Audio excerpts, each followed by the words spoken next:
What up, everybody? This is Bill from Lions at the Gates, and you are watching Richard Metal Fan. Hey, what's up, guys? Episode 211 of Richard Metal Fan Interviews, calling from Zoom, and I'm here with Diego Verduzco from Lions at the Gate. How are you doing today, Diego? Great to What be up, able to guys? talk with you. Thank you. Thank you. Right. It's been a long day already, but I'm doing good. It's great to hear, man. Great to be able to have you on. So, kind of like the format is, I want to talk about like your musical history and sort of do a rundown of your discography, but take me back to young Diego. So, kind of growing up, what were the first bands that got you into metal and what made you want to start playing guitar? I grew up during like the new metal days, so Korn was big. I really wasn't into like the older stuff for the longest. So I would have to say that young Diego. Actually, at the very, very beginning, I was mostly into like classic rock and jazz. Um, so metal wasn't even on my spectrum at the moment. But then, yeah, once the new metal, started coming around, I think it had to do with like the rhythm and the groove that I really liked about, jazz and classic rock and Latin music. Even it was what I was really drawn to. Um, More about rhythm, more about groove than so much, technicality. And then once I started liking that, that's when I started, well, let me go backwards. Let me find the other stuff. And, that's how the story goes. Yeah, it's kind of funny because it's similar with me because I the first stuff I listened to was of course new metal. Like I consider like Korn pretty much like the band that started new metal, just kind of like how Black Sabbath started metal. I think it was like Korn that pretty much started the whole like new metal thing, and they're pretty much one of my huge gateways into metal when I was like 12 years old. Totally. Yeah, Especially being like, I grew up in a city called Santa Ana, which is a little urban, so rap was huge. And, it had that hip hop element to it, with the rhythm section, Fieldy slapping the bass. And at the time, Dave Silvera on drums. It was more of like a hip hop style than a, true metal. yeah, yeah. Especially like those first few albums are great. I consider like Follow the Leader still their best album. Oh, yeah, up there for Yeah, sure. I put it up there with like the like freaking Around the Fur by Deftones, Hybrid Yep. Theory, or even like Iowa by Slipknot. It's like pretty much one of the classics in the new metal genre.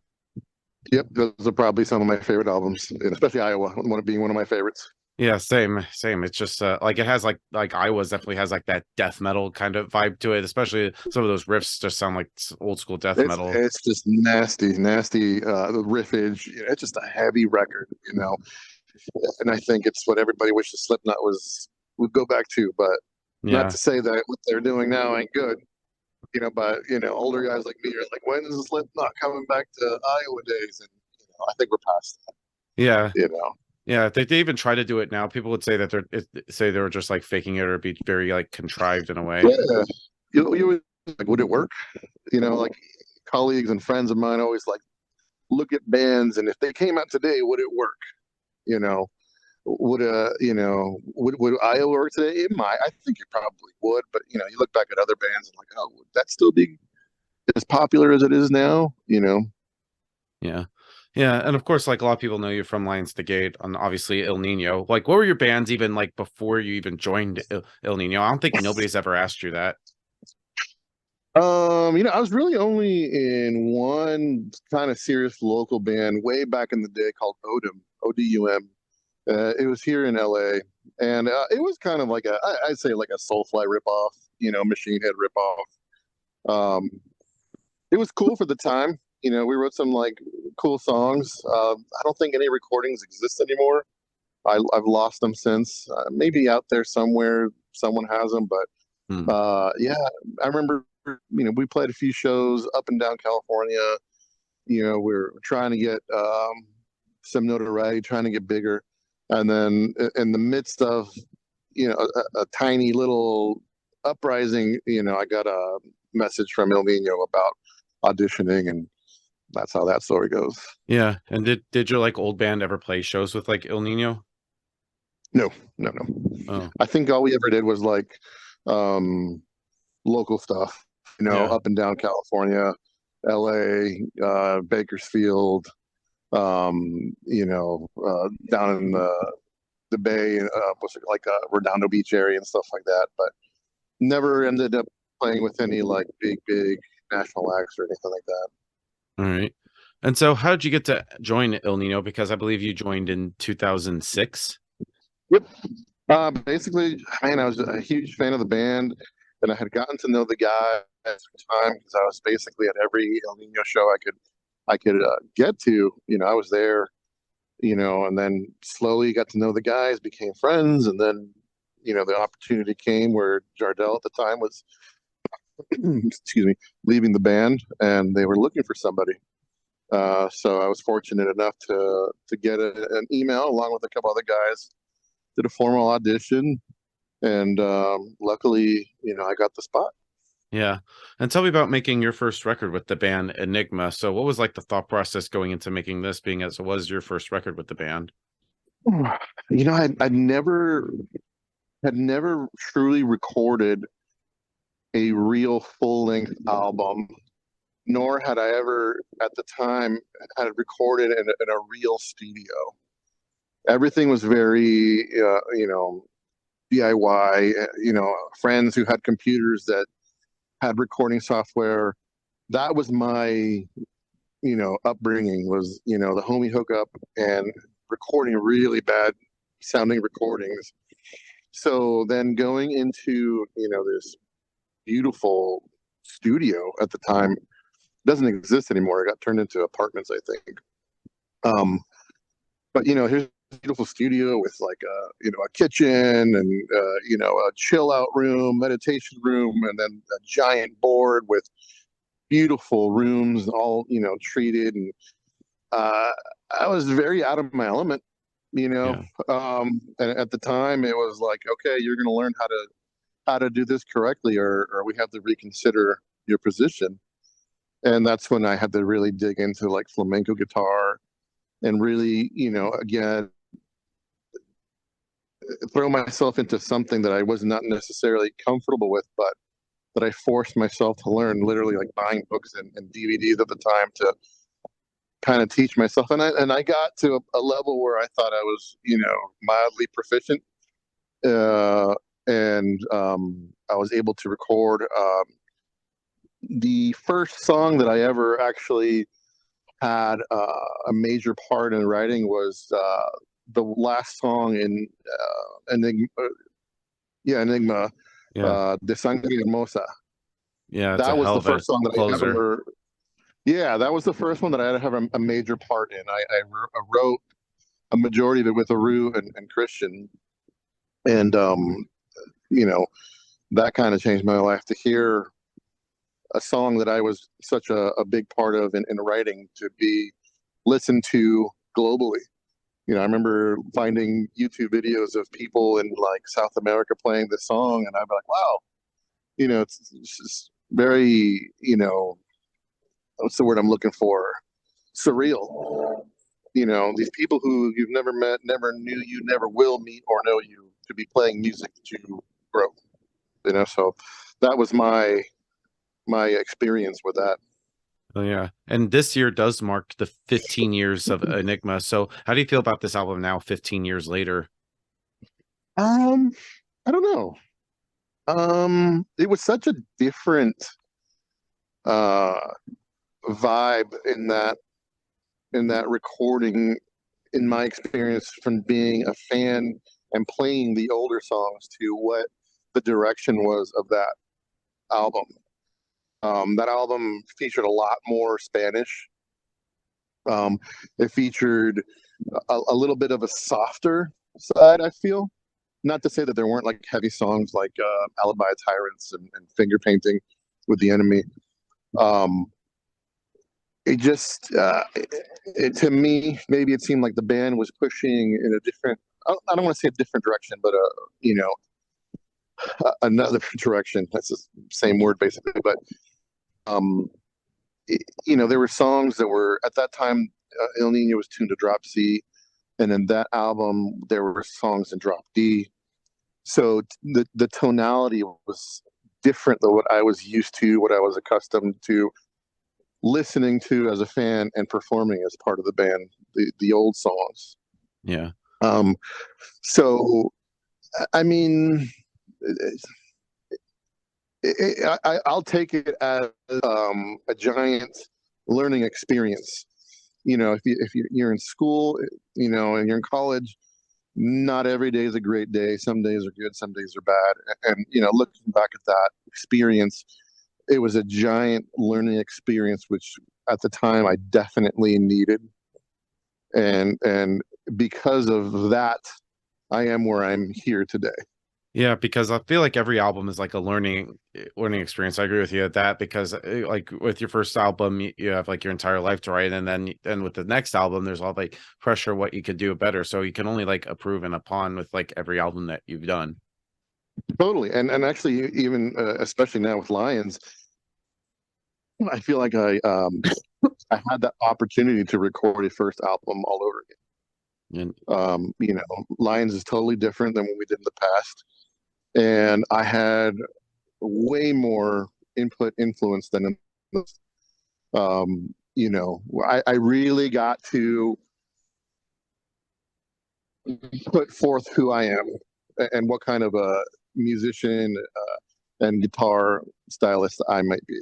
yeah, yeah, and like this album does sound like different from like their other albums because I remember first hearing El Nino and somebody like described it perfectly. It's like a like almost like a Latino corn in a way with like the tribal and percussion instruments. I thought like El Nino was definitely like the most original sounding band, like trying to like add something like new to the table, like and pretty much stand out from like all the other new metal bands at the time.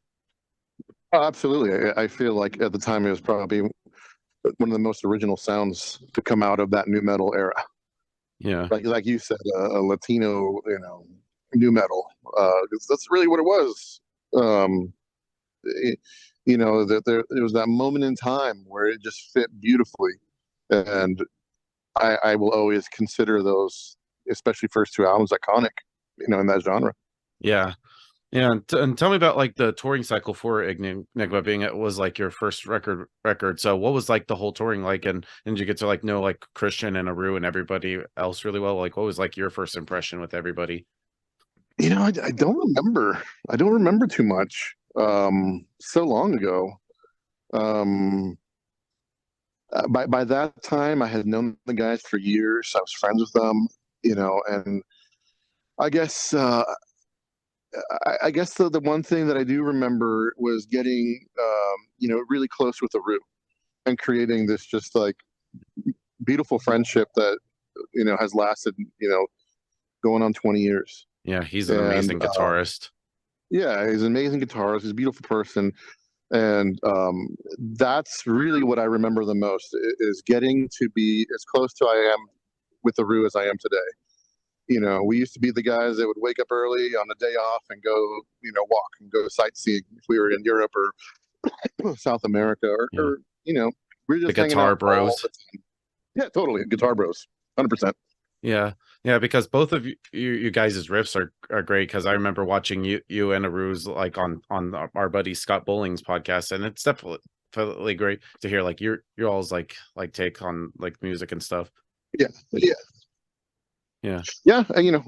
A Rue, you can definitely tell when it's an Aru riff, as what yeah, I like to say, think. And you can definitely tell when it's something that I, you know, put my fingertips on. yeah. We're very similar, but very at the same time. All right. Yeah. And then of course your next record with El Nino, Dead New World. I think this is a pretty good album. And what was this album like? Did you feel like more comfortable with this as opposed to Enigma? Excuse me, totally, 100%. Actually, that album is where Aru really, really pushed me as a guitar player. I flew to Denver to record my guitar parts, and being able to stay with Aru at his home and go to the studio with him every day, and really, breaking down the riff, forcing me to again become uncomfortable and then comfortable with the way that I was playing the riffs and the songs, and it was the first time where I actually recorded on every part of every song. Yeah. And was it And like, yeah, you were saying? I'll go good. Yeah. And what was it also like, like, because you're working with Clint Lowry from Seven Dust, who produced the album. So what was it like working with him? I actually, unfortunately, I never got to be a part of that process. It was more so like, here's the riffs, learn them. So the song had come to me already finished, and it was my responsibility to learn the riffs and then record them. So unfortunately, I didn't get a chance to really work with Clint. And even at the time, man, I don't think that I would have had much of an influence. I was still, seen as the new guy, which is fine. And I didn't have the skills I do today as a guitar player, and I had no problem with being a team player and allowing Aru to record the majority of the stuff, and especially in Enigma, being the new guy, and definitely not having the experience that these guys had as seasoned musicians to record the majority of the guitar parts. I did play a lot of guitar in Enigma, but Dead New World is where I definitely like cut my teeth and learned to be more of a professional recording musician. Yeah. And on this album, you actually did a cover of Smashing Pumpkins' Bullet with Butterfly Wings. What made you guys decide to cover that song in particular? I don't remember. I remember the time Danny kind of just threw it out there, and everyone's like, "Yeah, that's a great song." And I don't really remember much more about how that came about.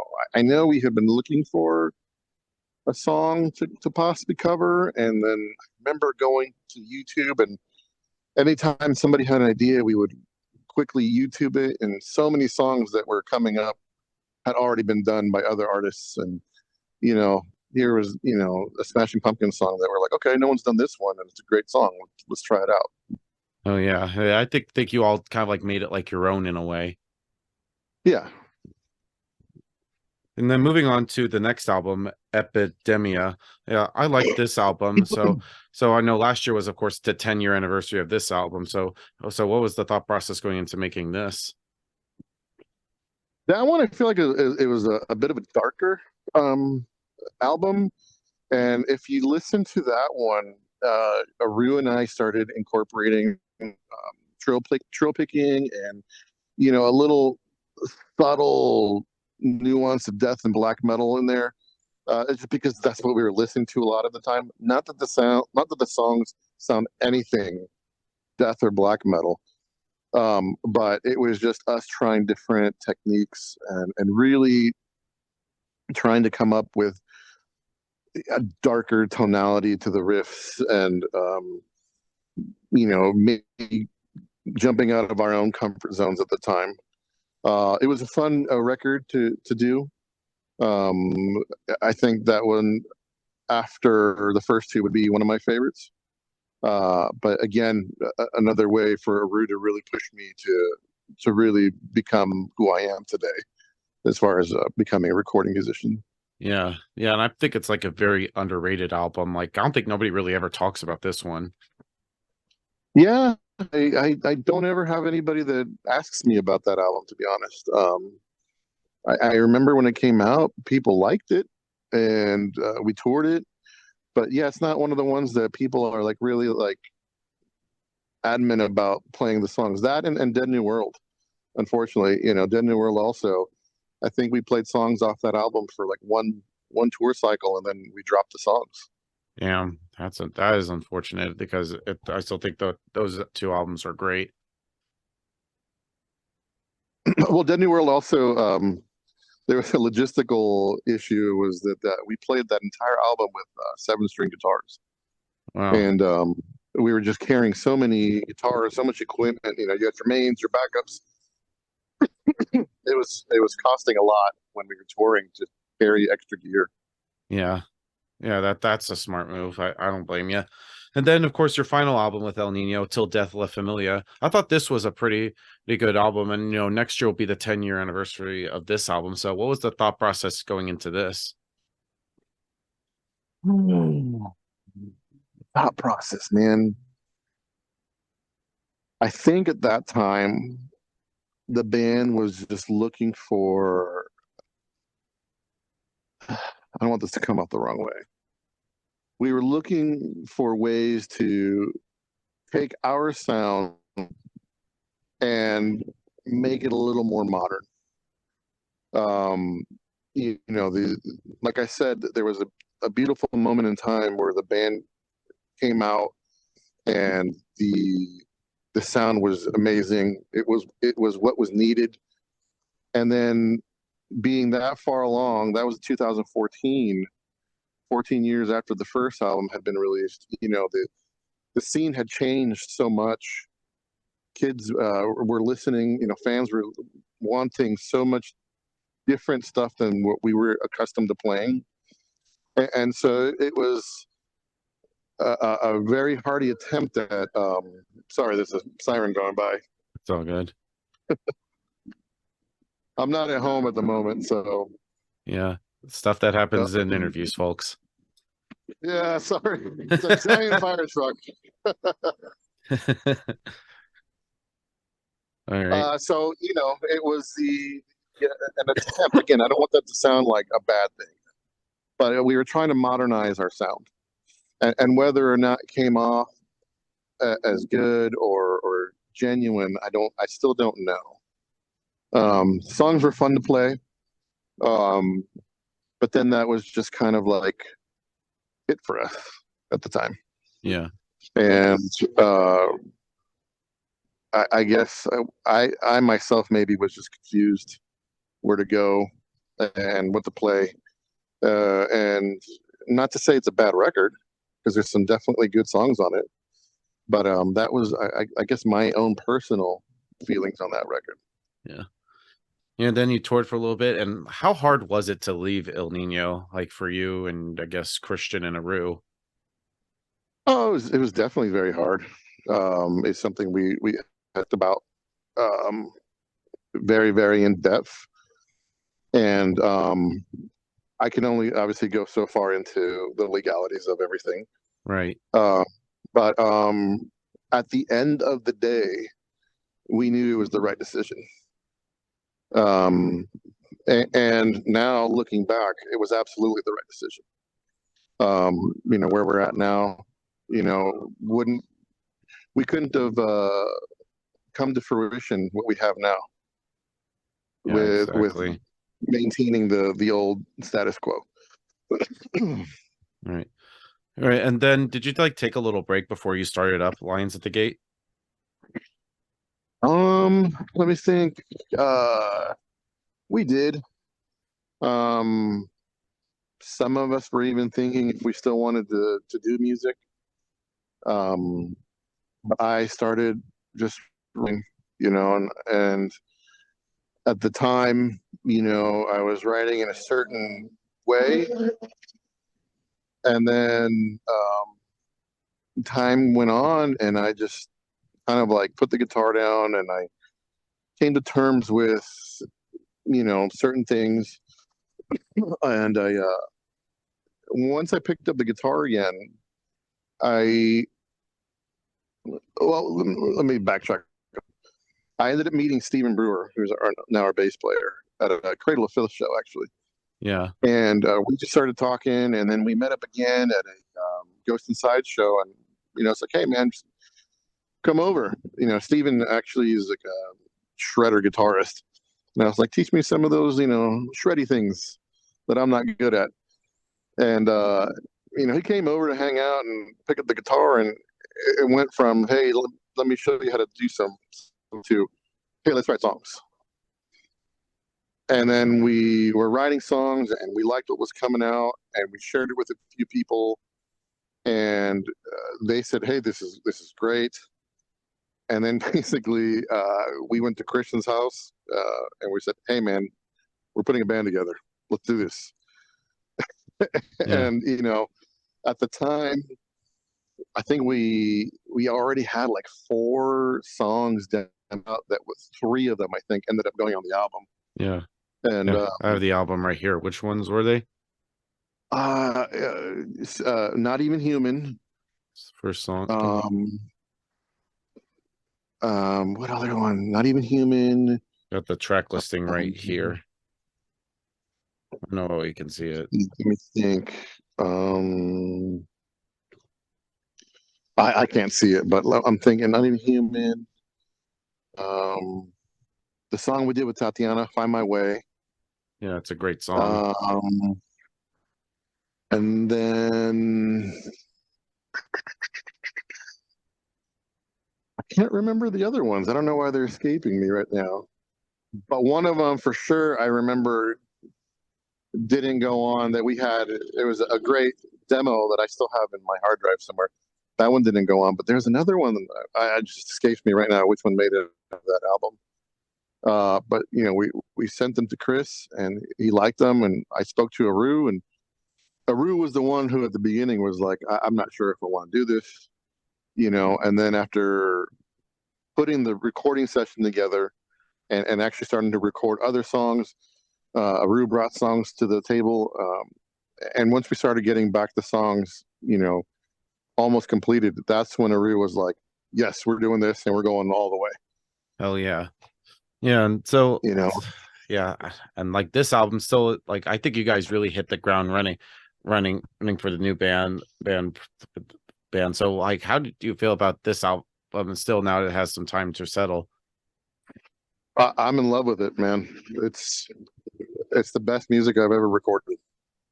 Um, from the first track to the last track, there's nothing I would change about it. Yeah. Losing Hope was the other song that it made it onto the album. Yeah. That one originally was, I had a whole different idea for that one at the beginning, but it turned out to be something special as well. But yeah, I love that record. Everything about that record to me came out perfectly in the time that that way, or sorry, it came out the way it was supposed to, perfectly in that time. Yeah. You know, things that happened during the recording and after, it was, everything was meant to be the way it happened. Yeah. And of course with that you also got a Fern Lemus also playing drums. So how did you find him and what was like y'all's first impression of him?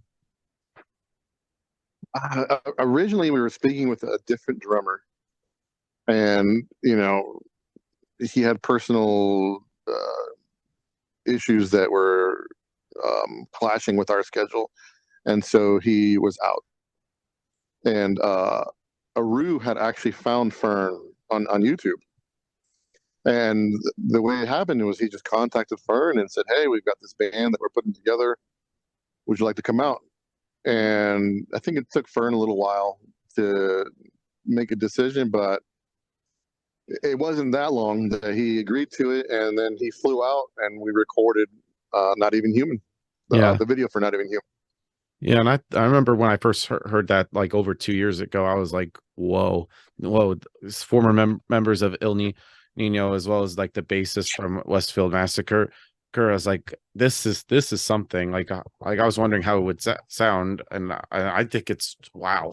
Now that was making me questioning like I want more, and then of course eventually y'all released like songs. It took a long time to like release the album and write the songs. Yeah.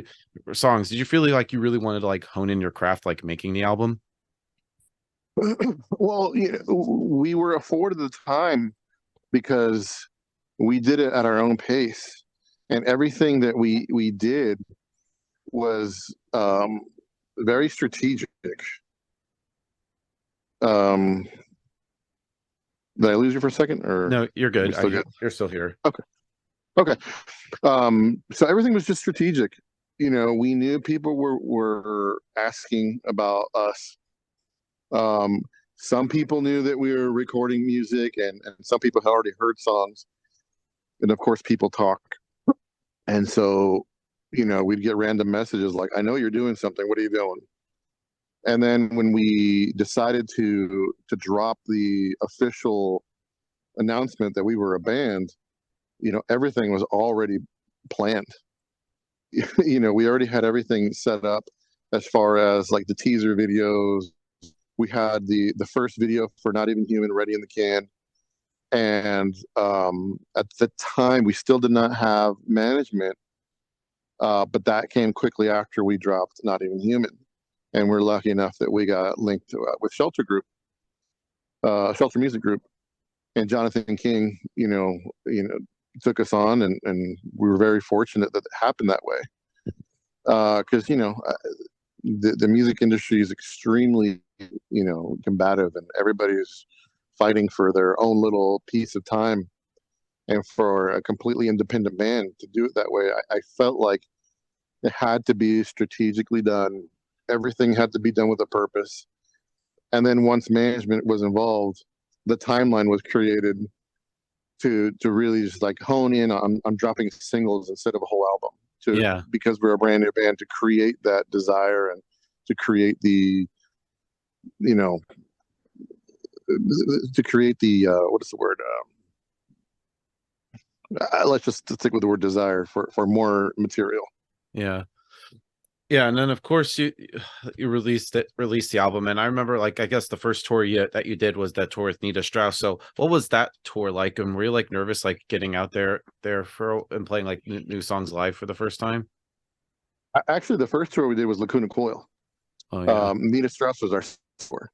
yeah, Um, the Nita tour was great. I mean, very hospitable.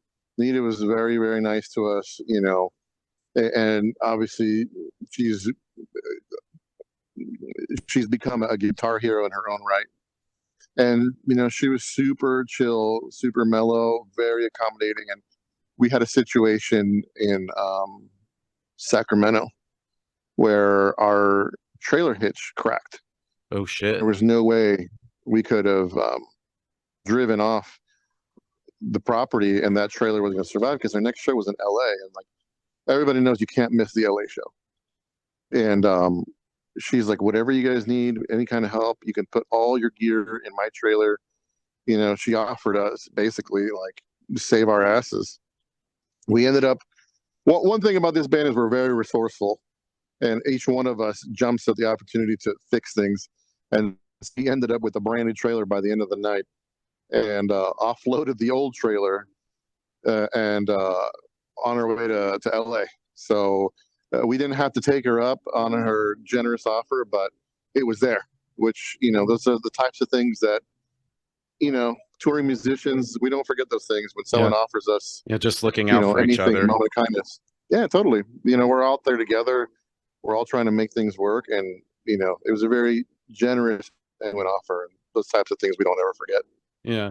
And tell me about like that Lacuna Coil Fear Factory tour. That was actually my first time seeing Lions at the gay because of course watching like Christian and Aru on our on Scott Bowling's podcast. Shout out to you, Scott, if you're watching this. So what was that whole like tour like? Because I remember I had a blast seeing you guys play.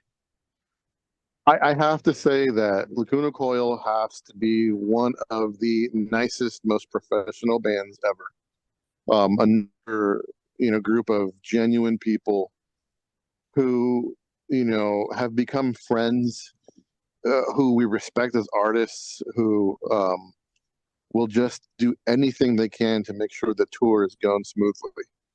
You know, same goes for Fear Factory. Dino has been, you know, a super nice guy. You know, Dino's a heavy metal hero. Yeah. You know, and for him to be sharing stage with us, you know, treating us as though you know, we're hot shit. You know, both Fear Factory and Lacuna, you know, such genuine, nice people to tour with. Super easy tour. You know, I have to say it's like one of the easiest tours I ever done. Yeah. You know, everything is done, taken care of. There's no attitudes, egos. You know, the timing was perfect. No one's, you know, fighting for sound checking time. Everything done according to plan, and it's easy to wake up, load up your gear, play the show, and move on to the next Yeah. night. It was very seamless. Yeah. And when playing live, is there like a similar energy to as to recording, or is there almost kind of like completely separate? To me, they're totally separate. A recording can be very frustrating. You know, you're being really hard on yourself because you have to be, because any little mistake is heard in the recording.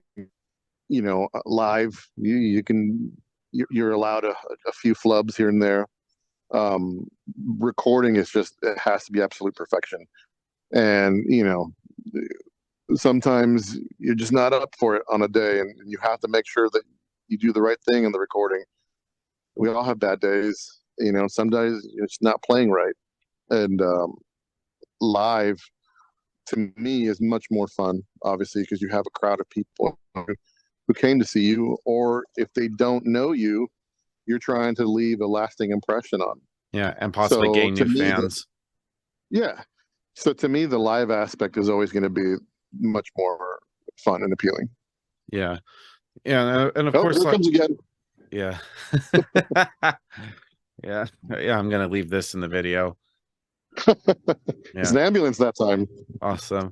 And so, kind of like talking about Lions at the Gate, because I consider almost Lions at the Gate kind of like a super group with like you, Christian, and Aru coming from El Nino, and of course Steven coming from Westfield Massacre. And because I know the Westfield Massacre and of course El Nino are kind of like different bands. So, and I take like different influences. So and I could do you when it came to like the formation of the band, did you want to try to like combine all of your influences from like all your other bands, or do you want to try to like keep that separate and start with like a fresh slate? The best thing about Lions is that we started with a fresh slate. Uh, there were no rules when we were writing, whereas, when we were in El Nino, it had to fit a certain parameter.